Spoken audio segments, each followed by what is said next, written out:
Hola, ¿qué tal? Am, Mi nombre es Itlali Briceño, soy profesora de la materia de Sistemas Políticos Comparados en el programa político de la FES Acatlán. El tema del que les voy a hablar es el tema de la democracia. Primero, hay que ubicar en la materia Sistemas Políticos Comparados, pues que es una de las materias más bonitas de la carrera, tanto de la carrera de Ciencias Políticas y Administración Pública como de la carrera de Relaciones Internacionales. ¿Por qué? Bueno, pues porque en ella reunimos o enarboramos los conceptos vistos en otras materias, otras disciplinas, eh, para una mayor comprensión de la misma. Tomamos conceptos de la filosofía política, del derecho, de la sociología, incluyendo la economía. Eh, eh, bueno, pasamos por analizar o vemos lo que es un régimen político, los distintos tipos de regímenes políticos que existen, um, tanto como, desde tiempos antiguos hasta nuestros días, los tipos de sistemas, qué es un sistema político, por qué comparamos, y así una serie de elementos también para una mejor comprensión de la materia. Pasamos de las teorías de la ciencia política, eh, pasando por teóricos también respecto a por qué nos configuramos en sociedades. Eh, Repasamos autores de la epistemología de las ciencias sociales como Weber, Hobbes, Rousseau, Marx, Popper, y también a clásicos como Aristóteles cuando vemos los distintos tipos de gobierno que han existido en su forma pura y en su perversión, repasando lo que es la monarquía y la tiranía, la aristocracia y la oligarquía, y finalmente la democracia y la demagogia. Pero regresaremos a este punto más adelante. Vemos autores también más modernos como Robert Dahl, Carl Dodge, Giovanni Sartori, más contemporáneos, digamos. Y tenemos el antecedente de la materia de sistema político mexicano en ambas carreras, um, para así partir y poder comparar con otros sistemas políticos. De ahí que nosotros vemos cómo es que en México a partir de los últimos 60 años, eh, con los distintos tipos de gobierno, una vez que comenzamos a tener presidentes que no son militares, que son civiles, y precisamente enfocados en el sistema, es decir, todos los componentes que imperan en un sistema. No únicamente el tema político, sino los aspectos sociales, como los distintos grupos que surgen en cada sexenio, que van convulsionando nuestro sistema, eh, como la creación de partidos políticos, sindicatos de trabajadores, que velarán por los sectores de la sociedad, que exigen se preste atención a distintas situaciones que finalmente moldean nuestro sistema a lo que hoy en día conocemos por nuestro sistema político mexicano. Um, Así que es aquí que revisamos cómo la política, la sociología, la economía, el derecho son disciplinas que nos permiten entender el mundo en el que nos movemos hoy. Revisamos por qué se debe utilizar el método comparativo y cómo es el método de investigación por excelencia de las ciencias sociales. Vemos desde qué tipo de gobierno tenemos y qué tipo de gobierno tienen otros países. Señalamos la diferencia entre un estado y un país, un territorio, etcétera, en la comprensión de estos conceptos, y retomamos de Sartori la importancia de los conceptos dentro de este mismo método comparativo, así como las herramientas para comparar como la estadística, la historia. También vamos analizando la diferencia entre un régimen político, como les decía, y un sistema político, con teóricos como Rawls, David Easton, en fin, que es una materia con muchísima riqueza, que nos permite comprender, con base en la comparación, las diferencias y las similitudes entre los distintos sistemas políticos. Pero finalmente, de lo que yo les quiero hablar es atender qué es la democracia. Todos los gobiernos del mundo, o casi todos, tienen, seguramente la gran mayoría, señalan que tienen democracia, que en efecto su sistema, además de ser, no sé, una monarquía parlamentaria, o una república federal constitucional, o una monarquía constitucional con régimen militar, bueno, todas estas combinaciones, república democrática, etcétera, difícilmente alguno que otro estado se va a conceptualizar como un estado carente de democracia, sin importar el régimen político que tenga o cómo se maneja el poder ejecutivo, legislativo y judicial, la forma de estado, su sistema electoral o su sistema de partidos, si tiene una constitución o una carta magna que fundamentan el régimen que adopta un estado, que a su vez es la columna vertebral del sistema político. Ahí con mi grupo, los grupos que yo tiendo a dar, bueno, que me asignan para dar la asignatura, repaso una entrevista de la inigualable y maravillosa Hannah Arendt, donde ella compara el sistema político francés, porque es una televisora francesa quien le hace la entrevista, y el sistema político norteamericano, en donde ella, pues bueno, se nacionaliza como norteamericana, ¿no? Después de la Segunda Guerra Mundial, etcétera. Y bueno, ella analiza cómo Francia, a partir de la Revolución Francesa, a la fecha de la entrevista, que la entrevista se lleva a cabo en 1973, el sistema de la República semipresidencialista francés ha tenido al menos 20 constituciones diferentes, señalando que en Estados Unidos eso es imposible, pues los norteamericanos conceptualizan su carta magna, es decir, su constitución, como sagrada, ya que es el recuerdo de un acto sagrado, la fundación de los Estados Unidos norteamericanos. En México también tendemos a analizar la constitución como una constitución casi perfecta, pero al cuestionar en su momento al doctor Giovanni Sartori, pues él señalaba que si no está rebasada nuestra constitución por los tiempos, sí precisa que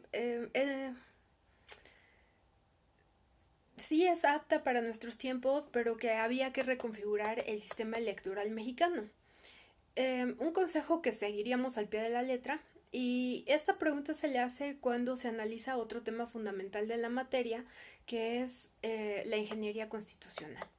En México vemos, con palabras del doctor Diego Valadez, brillante catedrático de la UNAM, que ha ocupado puestos en los 3 poderes de gobierno, que la constitución, nuestra constitución mexicana, es la más larga del mundo después de la India, así es, si no es que ya la rebasamos, y que en cambio ha sufrido una serie de cambios, pero estos cambios han sido realizados por, en palabras del doctor Diego Valadez, políticos desconfiados.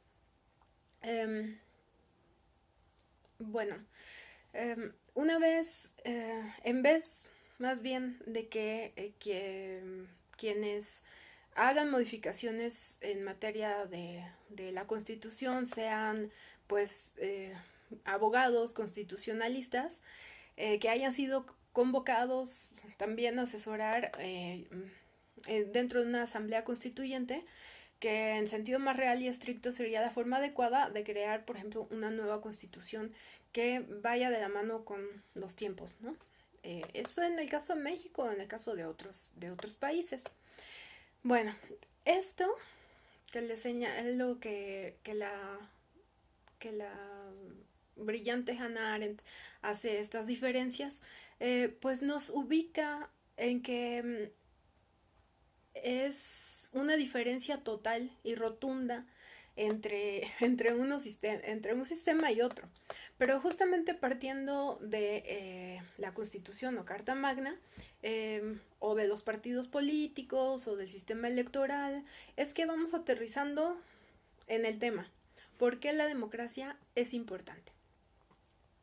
Tenemos a 2 teóricos previamente mencionados, Robert Dahl y Giovanni Sartori, que además de brillantes investigadores y académicos, dedicaron su vida productiva a la investigación de la democracia. Robert Dahl, especializado en el país donde se nacionalizó, que fue los Estados Unidos de Norteamérica, y Giovanni Sartori, analizando no solo la democracia italiana, sino las europeas, latinoamericanas, estadounidenses, etcétera. Y bueno, igual Robert Dahl, ¿no? Terminaron por concluir ya casi para el final de sus largas vidas que no existía en el mundo ni una sola democracia verdadera. No. Que la democracia sería o es una utopía.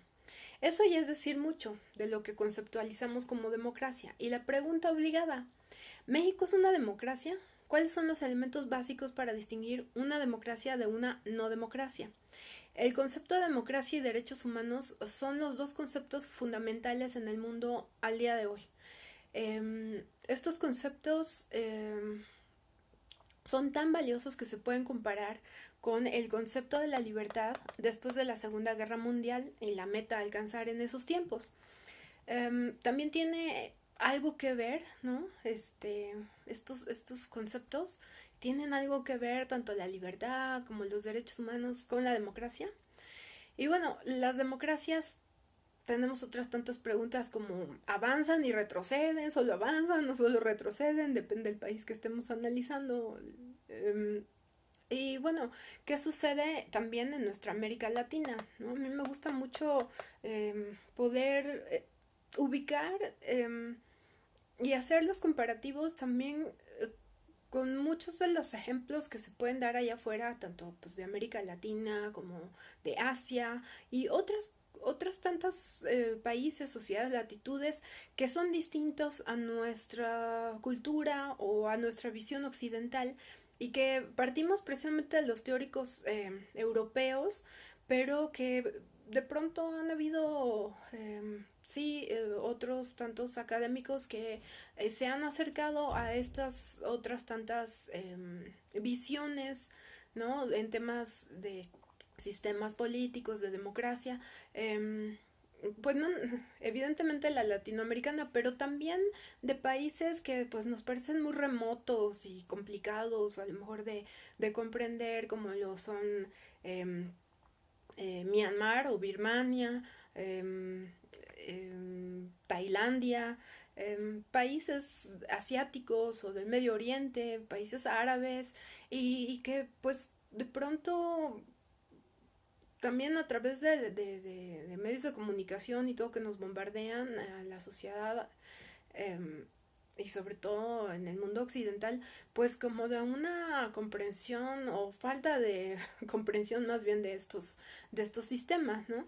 Y bueno, tenemos una visión pues un poco, no muy amplia más bien sobre estos sistemas. En mi caso, en mi materia me gusta ahondar en distintos tipos de sistemas en distintas latitudes del mundo. Pero sí, les digo, pues me gusta mucho también retomar lo que ha sucedido a principios del siglo XXI en América Latina, más específicamente en Sudamérica, ¿no? Y bueno, pues actualmente en México, ¿no? Con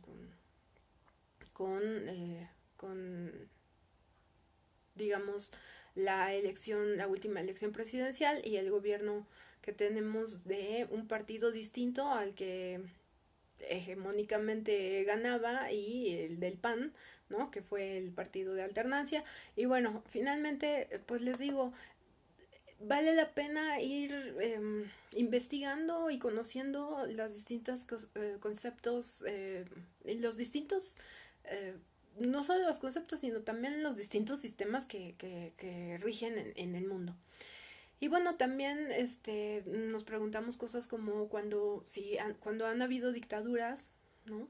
Ya sea en América Latina, en otras partes del mundo, o sistemas totalitarios o autoritarismo, si estos pueden coexistir con la democracia. Pues parecen preguntas muy sencillas, ¿no? Pues, pero vamos a ir ahondando un poquitito más sobre otros tantos conceptos.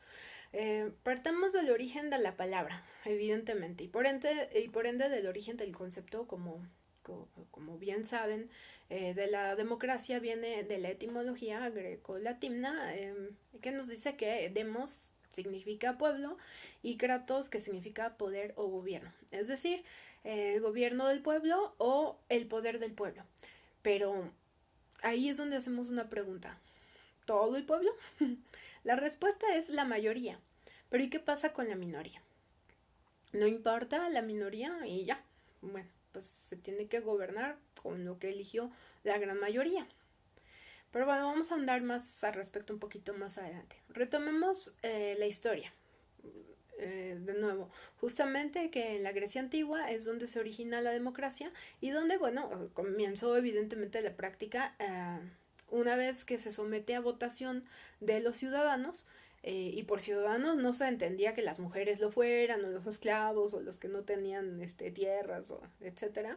Se les preguntaba qué hacer en determinada situación y mediante ese voto se decidía sobre el tema a tratar, a atender, a lo que llamamos democracia actualmente directa. Y bien, pues ahí ya avanzamos a diferenciar los tipos de democracia que pueden haber. Entonces, tenemos lo que es la democracia directa o la democracia indirecta, y por ende la democracia representativa, que sería la indirecta, y la participativa, que sería la democracia directa. Entonces, bueno, la democracia representativa es aquella considerada como indirecta, les decía, en la que el pueblo no gobierna, en cambio los ciudadanos eligen a sus representantes.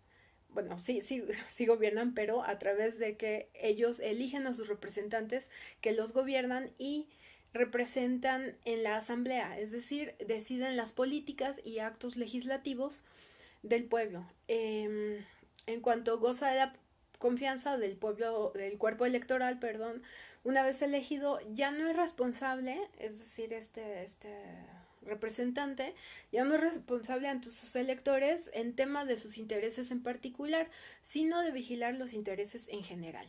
Este tipo de democracia es esencial en los gobiernos representativos, tanto como del sistema presidencial como del parlamentario.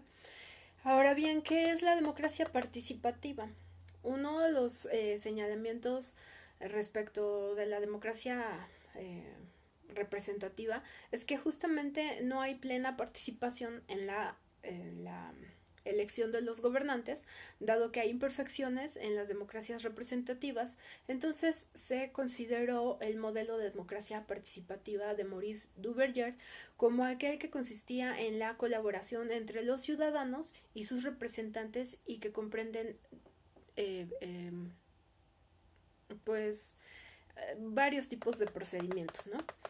Uno de ellos es la consulta popular, y aquí voy a recapitular en estos conceptos como para que queden bien comprendidos. La consulta popular puede dar como resultado un plebiscito, un referéndum. La consulta es la institución mediante la cual una pregunta de carácter general sobre un asunto de trascendencia nacional o regional o local, bueno, es sometido por el presidente, el gobernador. En el caso de México, pues cada estado tiene también como eh, esta democracia directa eh, conceptualizada de distinta manera. Es decir, no se ha podido llegar a un consenso en que se establezca en la Constitución todos estos mecanismos de democracia directa. Entonces, bueno, de ahí que voy a estar mencionando ya sea que el presidente, el gobernador, la autoridad local, ¿no? Y depende de cómo lo tienen constituido en cada estado. Pero bueno, en general, y atendiendo pues los temas así como otras latitudes, otros países, es cuando les decía una pregunta de carácter general sobre un asunto de trascendencia nacional o local es sometido por estos representantes, ya sea el ejecutivo, el gobernador, el presidente, el ejecutivo, a consideración del pueblo para que éste se pronuncie formalmente al respecto, es decir, la ciudadanía. Y una iniciativa popular es un proyecto de ley, ¿no? O estatuto o enmienda constitucional apoyado por un grupo de ciudadanos que ofrece una alternativa al status quo. Es el poder proactivo en manos de los ciudadanos. Para algunos es la institución más democrática en el mundo de la democracia directa. En cambio, un referéndum permite a los ciudadanos rechazar, vetar una ley aprobada por la legislatura, por ejemplo. Bueno, en este caso, la figura del referéndum revocatoria o revocación de mandato, que es poco explorada también en América Latina, ¿no? En México, pues creo que no.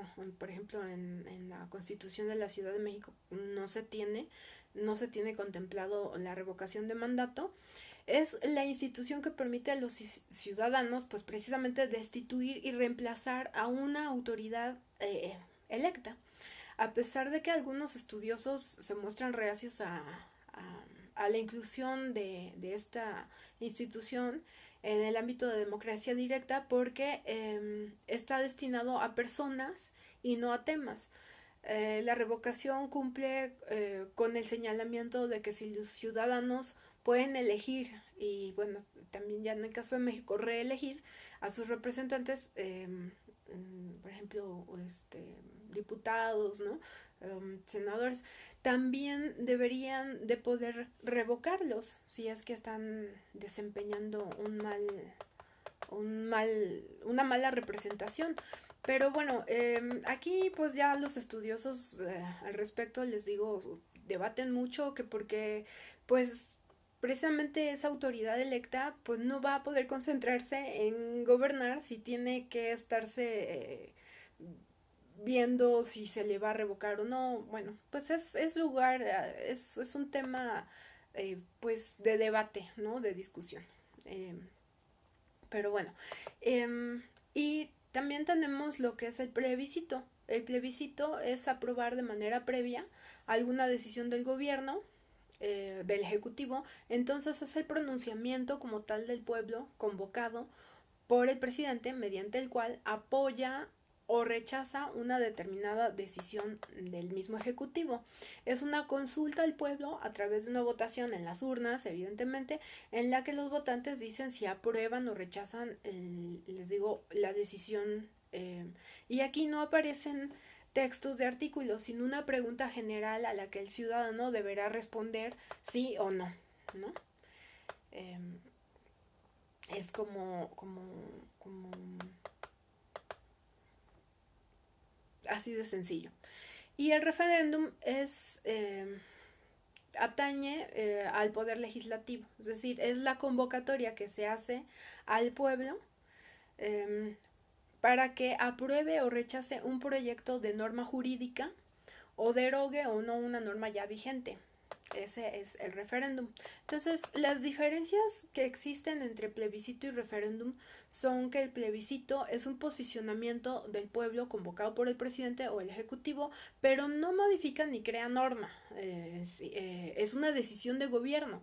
Y ya el referéndum es convocado por los ciudadanos directamente, aprueban, eliminan o derogan un proyecto de manera jurídica.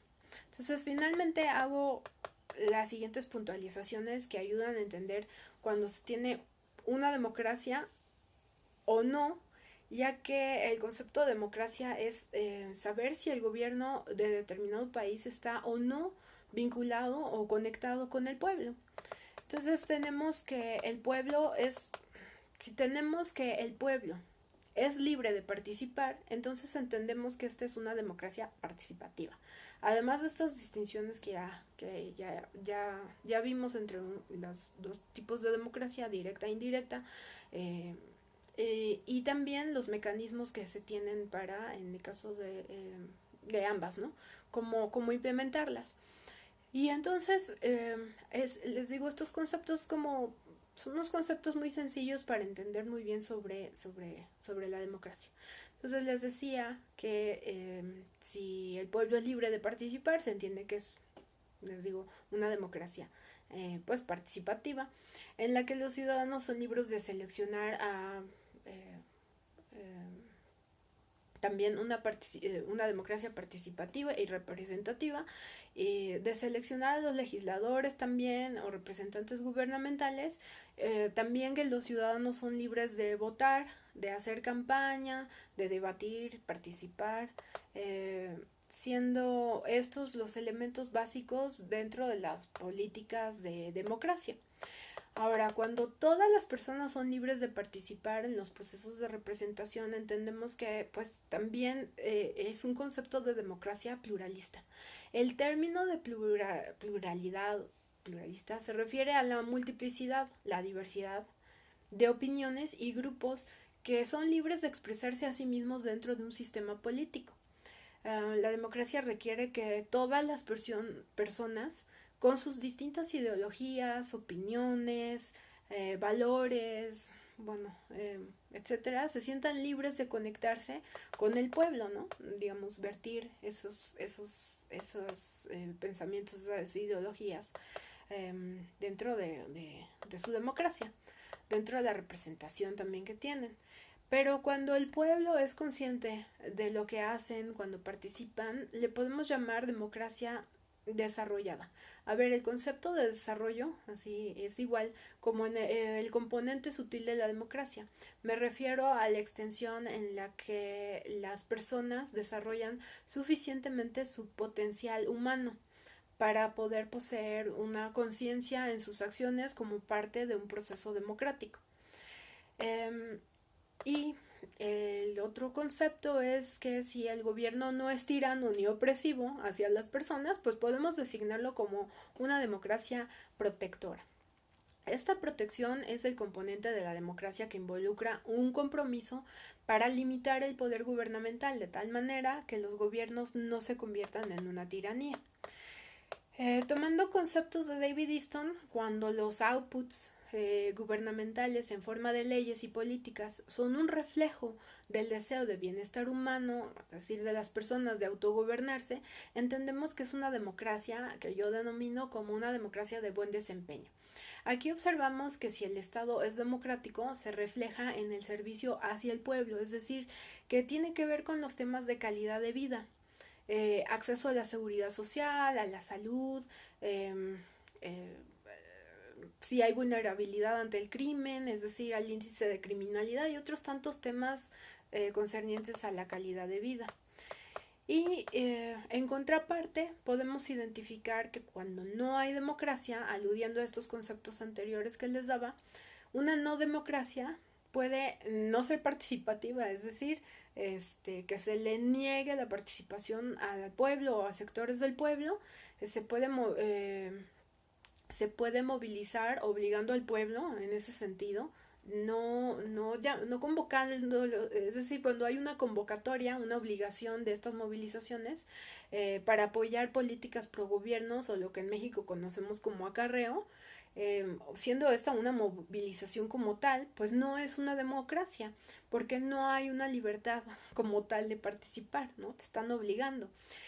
También se puede estar marginando a grupos dentro de la sociedad, como a los indígenas, por ejemplo, o a un sector productivo como a los campesinos o profesores también, y puede también una no democracia desarrollar leyes y políticas que no sean un reflejo de la popularidad definida, es decir, del interés articulado popular.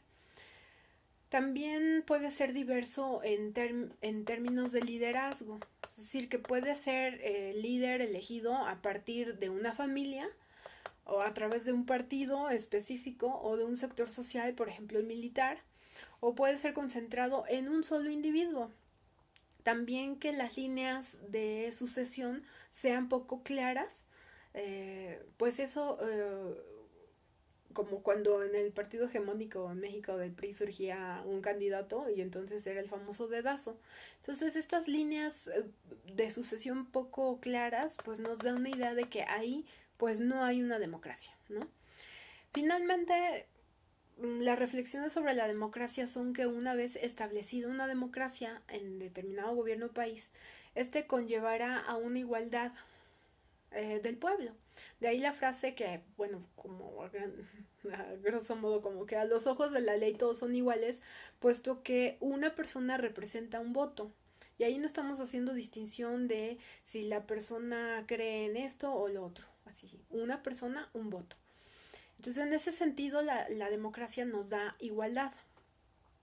Si no apreciamos esta facultad, quiere decir que no estamos eh, en una democracia plena. También existen distintos mecanismos de consulta por parte de organismos o organismos internacionales, inclusive publicaciones para evaluar en cada país si existe una plena democracia o una democracia imperfecta, o regímenes híbridos o regímenes autoritarios. Estos son unos conceptos que establece la publicación de The Economist.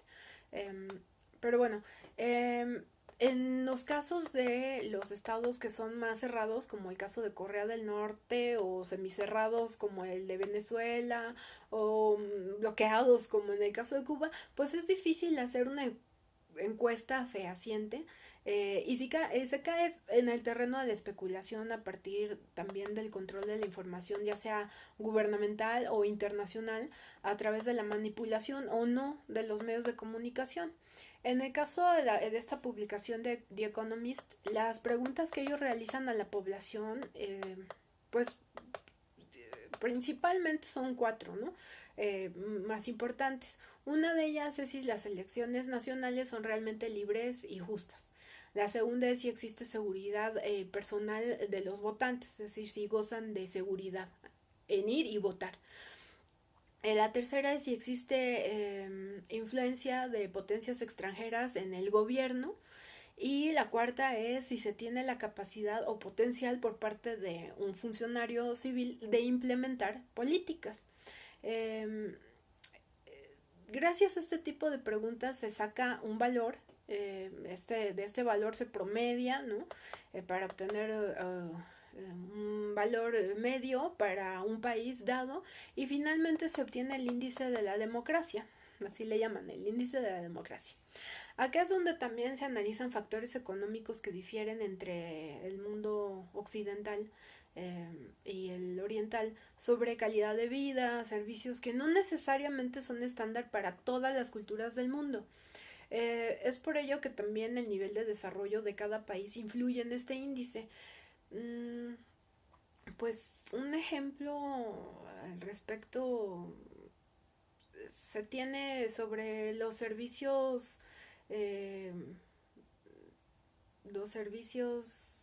higiénicos, por ejemplo, que en Occidente pues están estandarizados, pero hay determinados países, culturas asiáticas que no están familiarizados culturalmente con ese tipo de servicios, ¿no? Y entonces ahí la medición es pues diferente. Vemos que se tiene que estandarizar, y esto pues también a través de organismos multilaterales como la ONU, para establecer pues que todos en el mundo conceptualicemos y utilicemos los mismos servicios sanitarios, etcétera, ¿no? Entonces son ejemplos como estos que les digo, que hay culturas que tienen prácticas distintas y no tienen tanto que ver con si son países desarrollados o no, aunque bueno, se atribuye mucho que no lo sean, en fin, o que no se empleen los recursos para este tipo de servicios estandarizados en el mundo. Y bueno, de ahí que ya es más difícil entender si está cumpliendo o no un gobierno con lo que verdaderamente se dicta a un pueblo, ¿no? Pero bueno, en su momento yo recuerdo haber visto un documental al respecto de esto que les digo, y perdón por el ejemplo, ¿no? De los servicios sanitarios en la India. Y es que esa cultura pues no tiene la costumbre de, ¿no? Como nosotros, de ver un WC, y utilizarlo como nosotros lo utilizamos. Entonces, los mismos hindús en determinadas regiones estaban en contra de que pues les impusieran estos mecanismos de servicios sanitarios. Entonces, bueno, por eso les digo, ahí es donde entramos en terrenos tanto culturales como económicos, de análisis de desarrollo económico, etcétera, que bueno, nos van a ir demarcando pues diferencias sustanciales y quizás tenemos una falsa percepción de una no democracia cuando en realidad sí los ciudadanos están votando en contra de determinadas eh, cuestiones que están estandarizadas en el resto del mundo, ¿no? Bueno, eh, ya para no tardarme mucho en este video, eh, les comento pues ya casi como para concluir que las democracias, sin importar la latitud, deben darnos una vida política libre de expresión, de asociación y movimiento. Eh, es ahí que finalmente concluimos que la democracia tiene un proceso multidimensional, por esto que les digo, conteniendo varios principios como el de la tolerancia, poder hablar libremente o criticar otras formas de opinar sobre un tema en particular, ¿no? Es algo que en México pues de verdad se ve ese avance, ¿no? Ya todo el mundo puede criticar abiertamente, y cuando antes se tenía cierto temor, y además con generaciones pasadas se tenía temor a expresar libremente o criticar eh, pues políticas de gobierno o el proceder del ejecutivo o algo, y esto pues todavía para la generación de mis padres no era muy usual. Estaban en un sistema pues con una democracia bastante cuestionable, en el que más que nada por el tipo de sistema que le debemos al doctor Sartori, el concepto de partido hegemónico, porque a nivel internacional en algún momento dado en México se conceptualizaba como una dictadura. Eh, y bueno, el doctor Sartori pues nos enseña a partir de su investigación y su análisis al respecto que no era una dictadura como tal. Él da los lineamientos de cómo se da una dictadura, ¿no? Y en el caso de México pues no se podía hablar de una dictadura per se, sino de un partido hegemónico que fue el PRI, ¿no? En su momento. Y entonces, bueno, pues esos son temas que se van discutiendo en cada clase, ¿no? Habitualmente, y también les digo poniendo distintos ejemplos de distintos sistemas políticos alrededor del mundo, ¿no? Pero bueno, eh, retomando, estaba sobre el tema de que en una democracia sí debería de haber una libertad de criticar otras formas de opinar, o precisamente de algún manejo que se tenga de algún tema en particular, y esto va de la mano con los principios o derechos individuales. También el principio de la regla de ley siendo una precondición de la democracia.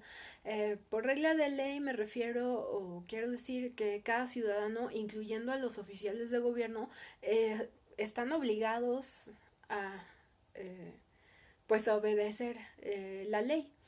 Y no hay diferencia en cuanto a la penalización, ¿no? Eso en una democracia sí debería de ser. Eres un civil, actuaste mal en esto y se te penaliza de esta manera. Pero si eres un policía, no, a ti no se te va a penalizar igual. Entonces ahí ya no estamos hablando de una democracia, ¿no? Porque sí se está haciendo una diferencia entre unos y otros. Entonces, por tal no hay diferencia. Cuando hay una democracia, no hay una diferencia en cuanto a la penalización, les digo. El principio de la regla de la mayoría es, en una democracia, es que la mayoría, como veíamos al principio, pues son los soberanos, pero esto no significa que los derechos de las minorías sean ignorados. Todos deben de ser protegidos por la Constitución o la Carta Magna. Y finalmente, la democracia debe asegurar los derechos humanos básicos de los seres humanos. Hay, por ejemplo, una discusión actualmente sobre el tema del agua. De acuerdo a la Organización de Naciones Unidas, el agua es un derecho humano. Chile no tiene conceptualizado el agua como un derecho básico de los seres humanos. Entonces, al contrario, en su constitución, el agua es un bien que el gobierno puede usufructuar sin considerarlo, les digo, como un derecho humano de sus ciudadanos. Entonces tenemos que el agua es un recurso al que no todos tienen acceso, ¿no? Y en cambio, una élite dentro del país puede abastecerse del agua con permisos gubernamentales o eh, pues no es de manera clandestina, es con la autorización del gobierno para, por ejemplo, utilizar el agua subterránea, dejando áreas, así valles, donde hay asentamientos humanos, es decir, donde hay civilización, donde hay personas, tienen sus granjas, etcétera, pues no tienen el recurso del agua, ¿no? Porque van drenando y tienen ellos la riqueza, digamos, esto élite del país en Chile, tiene los recursos para poder costear tuberías y mecanismos y redirigir el agua del subsuelo de estos valles, les digo, dejando secos los valles y utilizando el agua para sus empresas o sus cultivos, ¿no? Normalmente son personas, se veía también el caso como son los empresarios que, mm, que cultivan limón o aguacate, que son dos de los cultivos que más requieren el recurso del agua para que se pueda dar el fruto. Entonces, bueno, es un tema lamentable que se vive en Chile, ¿no? Al día de hoy. Y bueno, por más que lo denuncian precisamente los sectores de la sociedad, pues que son más pobres y que se quedan sin el recurso del agua para su consumo, para regar sus cultivos también, para darle de beber a sus animales, por ejemplo, y no lo pueden hacer. Entonces aquí vemos cómo pues hay de democracias a democracias. Y bueno, este concepto de que el agua es un recurso eh, que debe de ser visto como un derecho humano, les digo, también en su momento se vio en el caso de Bolivia, previo a que Evo Morales fuera presidente de ese país, los anteriores presidentes, bueno, el anterior gobierno al de Evo Morales, había el gobierno firmado un contrato con una empresa privada, Betchel, algo así se llama, para abastecer a los bolivianos del recurso del agua, es decir, el agua embotellada, ¿no? Y en ese sentido, pues los indígenas, que son el 80% de la población del país en Bolivia, pues tienen, lo que hicieron fue para no tener que comprar obviamente botellas y que no tienen esa práctica de obtener un recurso básico de esa manera, estar pagando una botella de agua, pues ellos lo que hacían era recolectar el agua de lluvia. ¿Y qué fue lo que hizo el gobierno? Pues en su constitución estableció que estaba prohibido, incluso penalizado con cárcel, que aquel boliviano que recolectara el agua de lluvia, bueno, pues así se le iba a penalizar. Entonces, pongo estos ejemplos, son ejemplos muy prácticos, muy sencillos para una mayor comprensión de cómo, cómo se puede ir viendo que la democracia no... hay cada gobierno lo que se actualiza de manera distinta, a pesar de que casi la mayoría de los gobiernos en el mundo pues señalarán que tienen una plena democracia, ¿no? Ahí es donde ya pues cuestionamos si es una plena democracia o una semidemocracia, o de plano no hay democracia, en fin. Bueno, otro de los ejemplos y que tiene que ver precisamente, bueno, finalmente cuando llega Evo Morales a la presidencia en Bolivia, pues a través precisamente de los mecanismos de democracia eh, representativa es que llega él, estos gobiernos progresistas llegan a través de los mecanismos de democracia que ya estaban en estos países, a pesar de ser países pues corruptos y bueno, con un largo historial de presidentes que nosotros en México podemos dar el concepto como de vendepatrias, ¿no? Es un concepto que conocemos. Y bueno, estos países estaban muy acostumbrados ya y muy cansados, muy hartos de precisamente que sus representantes, sus gobernantes, incluyendo al ejecutivo, pues siempre estaban favoreciendo a ciertas élites en estos países y la gran mayoría de la población pues sufría el peso de todo, ¿no? Eh, Siempre estas élites se benefician, son las más ricas, las que ostentan un mayor porcentaje de la riqueza del país a costa del trabajo, la explotación, la pobreza de la gran mayoría de nuestros pueblos. Entonces, bueno, finalmente cuando Evo llega a ser presidente, les digo a través de los mismos mecanismos de democracia, ya con el hartazgo de los bolivianos, lo eligen a través de la representación de la democracia representativa y la democracia también directa a través del voto universal.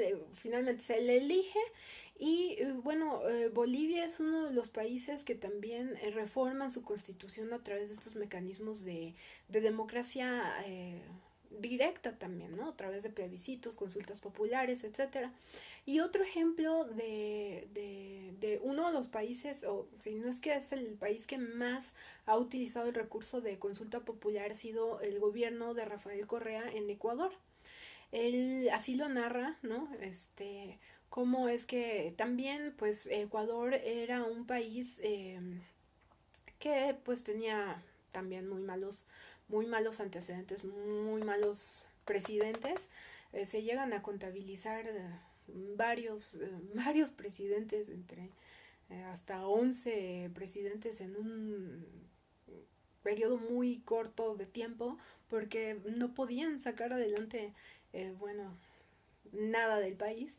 Y finalmente Rafael Correa, dentro de sus promesas de campaña, señala precisamente que, que se va a reformar la constitución que a criterio de él y de las personas de su gabinete consideran que la antigua constitución del 99 era una constitución que era útil únicamente para el modelo neoliberal y por ende para esas élites en Ecuador.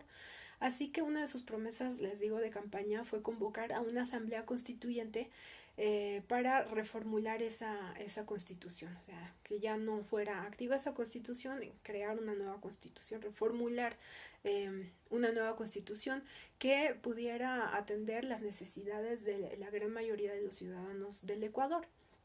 Y es así que ganando de una manera así, él dice que con bastante suerte, en fin, es un caso muy digno de analizar. Yo en mi clase normalmente les pongo materiales audiovisuales, de testimonios y entrevistas o conferencias magistrales de estos personajes de los que hago mención, donde señala que, bueno, llega finalmente a ser presidente sin un solo representante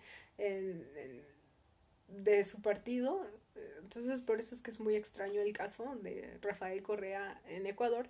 Pero bueno, fue esa promesa de campaña, ¿no? De llevarle a las personas una democracia real, más participativa.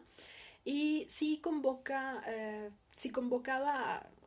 es decir, no podía convocar a esta asamblea constituyente, pero una vez que él ya es presidente, firma el decreto presidencial y demanda que se convoque a esta asamblea constituyente. Entonces, en ese momento entra en una tensión política muy grande en el país porque era clave el Consejo Nacional Electoral, que estaba dominado por la partidocracia, es decir, por los antiguos partidos que habían estado en el poder. Y pues de ahí que dice que él tuvo mucha suerte porque eh, el presidente del Consejo Nacional